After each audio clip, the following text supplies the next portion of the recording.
এবং একটা ঘরও আছে, সেই ঘর সংলগ্ন এই প্রাচীর। এবার এই প্রাচীর যখন তুলতে দিচ্ছে না তখন বললো এই প্রাচীর ডাব্লিউপি রাস্তা ঠিক আছে, ওই রাস্তাটা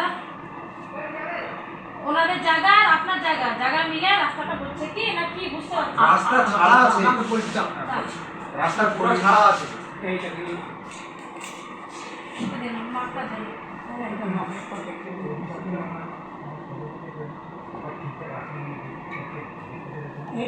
এই যে এই কর্নার এই জায়গা এই প্লটটা আমার কিনে আসে, এই শুধু আমার কিনে আসা ওদের জায়গা এইটা ওদের সাথে আমার কোনো সম্পর্কই না। এবার আমি এইখানে এই জায়গাটা ওর সাথে আমার কোনো সম্পর্ক নাই। এবার আমি দেখি গেছি কিনা দেখিলে এই বাড়ি আপনাকে তার ফের আবার মাপতেই হবে। হ্যাঁ বলেন গল্পটা মেলা কিছু আছে, শোনেন। মাহবুদের 3 অংশ ওই পারে আছে। এই কাকা তো ভাই কাকা মারা গেছে, তাদের অংশ আছে। তাদের কিন্তু আমলই দিচ্ছে না।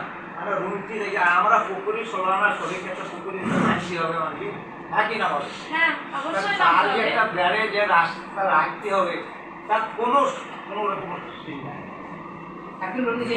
আমি বসবাস করছি যে জায়গা সেখানে পুকুরে পাড়ে একটা মানুষ মাছ ধরার জন্য আমরা ওই সব গল্পটা যাবো না। আমরা একটু পুকুরে মাছ ধরার জন্য যে পাড়ে আমার তো ভাই যাবো না, তুমি কি আলা নাকি কথাবার্তা উল্টা পাল্টা বলছে বলে বলছে আমার ভুল হয়ে কথাবার্তা ঠিকভাবে বলেন না।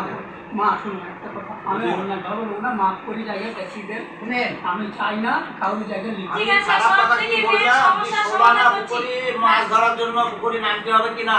হ্যাঁ অবশ্যই নামতে হবে। তাহলে চলুন ইনকোয়ারি করেন কি অবস্থায় আছে পুকুরটা, গেলেই বুঝতে পারবেন। আপনি ফিল্ডে চলুন। এইটা জায়গা সমস্যা এরকম মিটবে না, এই জায়গাটা আবার মাপতে হবে। মাপানা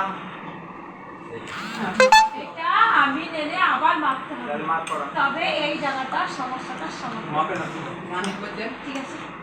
দুজনকে টাকা অবশ্যই আমি নেই ওইখানেই ফয়সালা হয়ে যাবে।